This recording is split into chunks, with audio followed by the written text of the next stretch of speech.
ഇന്നത്തെ വീഡിയോയിൽ ചാണക്യനീതിയിലെ യുദ്ധത്തെ സംബന്ധിച്ച 6 നിയമങ്ങളാണ് വിശദീകരിക്കുന്നത്.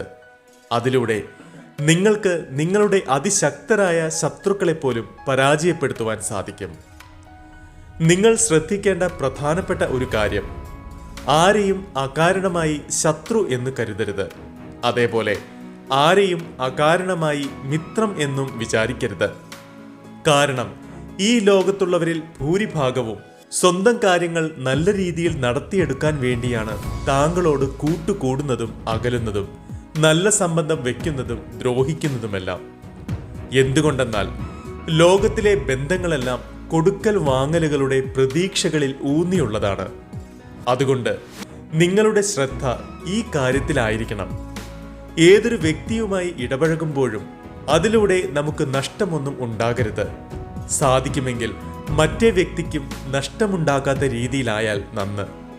അതായത് നമ്മൾ ഒരിക്കലും ഇങ്ങനെ ആഗ്രഹിക്കരുത്, ഞാൻ കാരണം മറ്റാർക്കും ഏതെങ്കിലും രീതിയിലുള്ള നഷ്ടം ഉണ്ടാകണമെന്ന്. പക്ഷേ അഥവാ ഇങ്ങനെ ഒരു പരിതസ്ഥിതി വരികയാണ്, അതായത് നിങ്ങൾ 2 പേരിൽ ഏതെങ്കിലും ഒരാൾക്കേ ജീവിച്ചിരിക്കാൻ സാധിക്കൂ.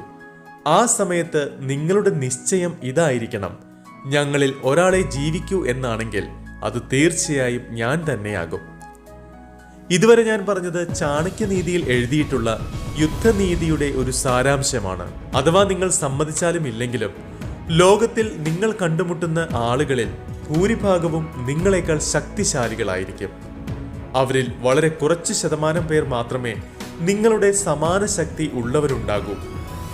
നിങ്ങളെക്കാൾ ദുർബലരായവർ ഇല്ലെന്ന് തന്നെ നിങ്ങൾ കരുതണം. അതുകൊണ്ട് ചാണക്യൻ നമുക്ക് 6 നിയമങ്ങൾ പറഞ്ഞു തരികയാണ്. അത് പ്രായോഗികമാക്കുന്നതിലൂടെ നമ്മളെക്കാൾ ശക്തിശാലികളായവരുമായും നമുക്ക് തുല്യം ശക്തിയുള്ളവരുമായും നമ്മളെക്കാൾ ദുർബലരായവരുമായും അങ്ങനെയുള്ള സംബന്ധം ഉണ്ടാക്കാൻ സാധിക്കും. അതായത് അതിലൂടെ എന്തെങ്കിലും ലാഭമുണ്ടാകുകയാണെങ്കിൽ കൂടുതൽ ലാഭവും നമുക്ക് ലഭിക്കും. അഥവാ നഷ്ടമുണ്ടാകുകയാണെങ്കിൽ മറ്റുള്ളവരെക്കാൾ നമുക്ക് നഷ്ടം കുറവായിരിക്കും. ആ 6 കാര്യങ്ങൾ ഇവയൊക്കെയാണ്: സന്ധി, വിഗ്രഹ്, ആസൻ, യാൻ, സംശ്രയ്, ദ്വൈതിഭാവ് എന്നിവ. ഇവയിൽ ആദ്യത്തെ രീതിയാണ് സന്ധി. നമുക്കൊരിക്കലും മറ്റുള്ളവരുമായി പ്രശ്നങ്ങൾ ഉണ്ടാക്കിക്കൊണ്ട് ജീവിക്കാനുമാകില്ല, എല്ലാവരെയും ജയിക്കാനുമാകില്ല. അതുകൊണ്ട് നമ്മളെക്കാൾ ശക്തിശാലികളായവരുടെയും നമുക്കൊപ്പം ശക്തിശാലികളായവരുടെയും നമ്മളെക്കാൾ ദുർബലരായ ആളുകളുടെയും കൂടെ നല്ല ബന്ധം കാത്തു സൂക്ഷിക്കണം. എന്ത് വഴിയിലൂടെയാണെങ്കിലും നമ്മളും നമ്മുടെ കൂടെയുള്ളവരും സന്തുഷ്ടമാണെന്ന് ഉറപ്പാക്കേണ്ടതാണ്. അതിനായി ആ ബന്ധം നല്ല രീതിയിൽ മുന്നോട്ട് കൊണ്ടുപോകേണ്ടതുണ്ട്. ഈ കാര്യം ഓർമ്മ വയ്ക്കണം. താങ്കൾ എത്ര തന്നെ ശക്തിശാലിയാണെങ്കിലും മുന്നിൽ വരുന്നവരെ എളുപ്പത്തിൽ പരാജയപ്പെടുത്താൻ കഴിവുള്ളവരാണെങ്കിലും ഒരു പ്രശ്നം വരുമ്പോൾ സമചിത്തത വിടാതെ കൈകാര്യം ചെയ്യാൻ പരിശ്രമിക്കണം. ഇപ്പോൾ പറഞ്ഞ കാര്യം ഒരു ഉദാഹരണത്തിലൂടെ വിശദീകരിക്കാം.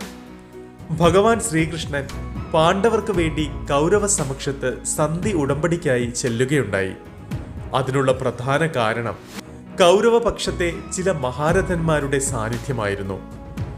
കൗരവപക്ഷത്ത് ശകുനിയെയും കണികനെയും പോലെയുള്ള ഉപദേശകരുണ്ടായിരുന്നു. രണ്ടാമത്തെ കാരണം, ആ സമയത്ത് ദുര്യോധനൻ സമീപകാലത്തുള്ളതിൽ വെച്ച് സർവശ്രേഷ്ഠനായ പോരാളിയായി മാറിയിരുന്നു.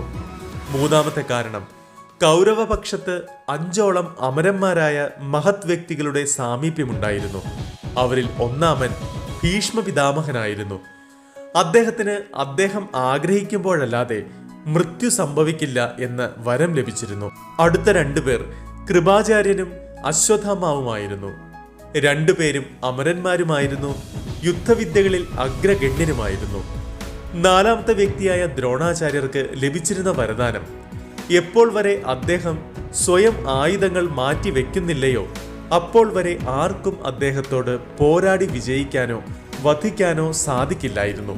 5ാമത്തെ മഹത് വ്യക്തി കർണനായിരുന്നു. അദ്ദേഹത്തിന്റെ കവചകുണ്ടലങ്ങൾ അദ്ദേഹത്തെ അജയ്യനാക്കി മാറ്റിയിരുന്നു. ഇവരോട് കിടപിടിക്കുവാനായി പാണ്ഡവരുടെ ഭാഗത്ത് ഒരു മഹാരഥി മാത്രമേ ഉണ്ടായിരുന്നുള്ളൂ, അതായിരുന്നു അർജുനൻ. ഇതിനൊക്കെ പുറമെ കൗരവരുടെ സേന പാണ്ഡവരുടെ സേനയേക്കാൾ വളരെ വലുതുമായിരുന്നു. 2ാമത്തെ രീതിയാണ് വിഗ്രഹ്. 2ഓ അതിലധികമോ ആളുകൾ ഒത്തൊരുമിച്ച് നമുക്കെതിരെ കരുക്കൾ നീക്കുകയാണെങ്കിൽ സ്വാഭാവികമായും നിങ്ങൾ ഒരു വ്യക്തിയേക്കാൾ അവരുടെ സംഘടിത ശക്തിക്കായിരിക്കും ബലം കൂടുതൽ.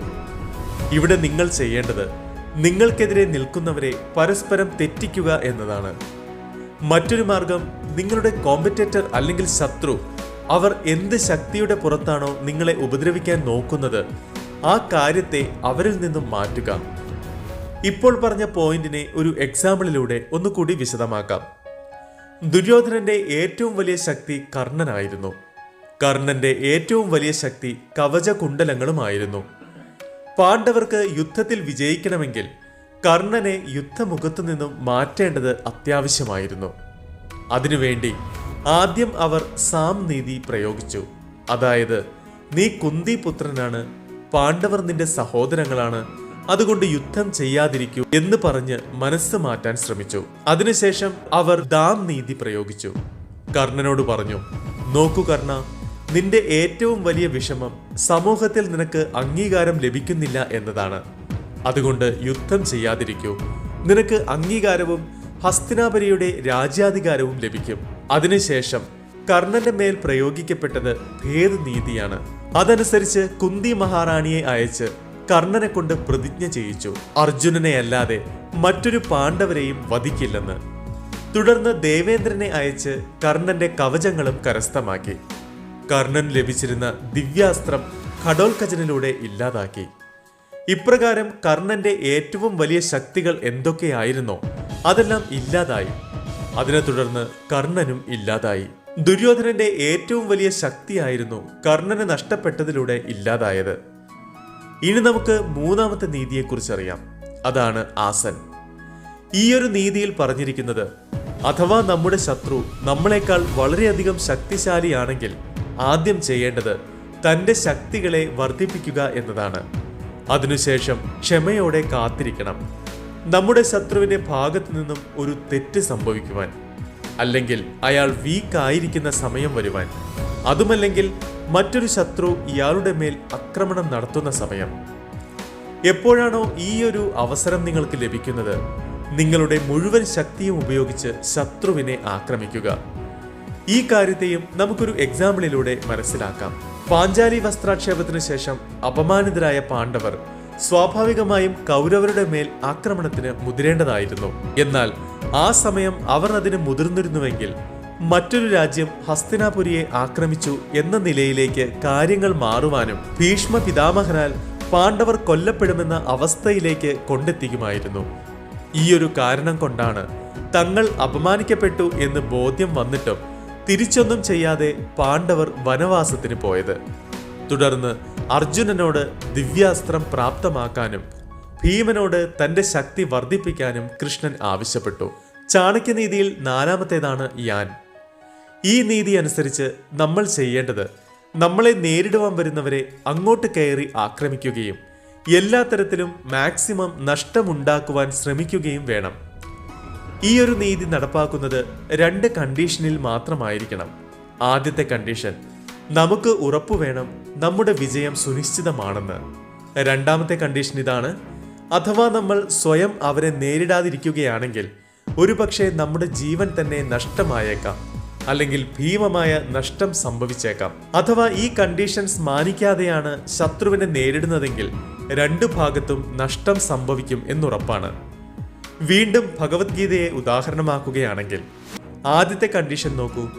ഭഗവാൻ കൃഷ്ണൻ പാണ്ഡവരോടൊപ്പം ഉണ്ടായിരുന്നു. കൂടാതെ അർജുനന്റെ അടുത്ത് മുഴുവൻ ദിവ്യാസ്ത്രവും ഉണ്ടായിരുന്നു. അതുകൊണ്ട് തന്നെ വിജയം സുനിശ്ചിതമാണ്. രണ്ടാമത്തെ കണ്ടീഷൻ നോക്കുകയാണെങ്കിൽ പാണ്ഡവരെ വധിക്കാതെ ദുര്യോധനൻ വിശ്രമിക്കില്ല എന്ന നിശ്ചയത്തിലുമായിരുന്നു. ചാണക്യനീതിയിൽ 5-ാമത്തേതാണ് സംശ്രയ്.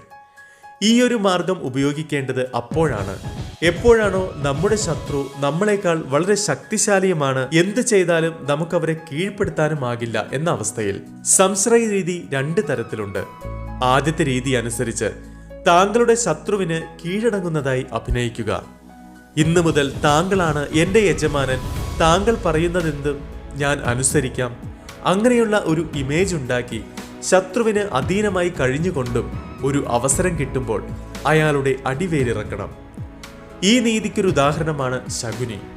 ശകുനിയുടെ പിതാവിനെയും 99 കൂടപ്പിറപ്പുകളെയും ധൃതരാഷ്ട്ര മഹാരാജാവ് പട്ടിണിക്കിട്ട് കൊല്ലുകയായിരുന്നു. അതേ തുടർന്ന് ശകുനി ശപഥം ചെയ്തു, ഏതുപോലെ എൻ്റെ പിതാവ് ഓരോ ദിവസവും തൻ്റെ ഓരോ മക്കളുടെയും മരണവാർത്ത കേൾക്കേണ്ടി വന്നു, അതേ പ്രകാരത്തിലുള്ള ശിക്ഷ ധൃതരാഷ്ട്രർക്കും നൽകുമെന്ന്.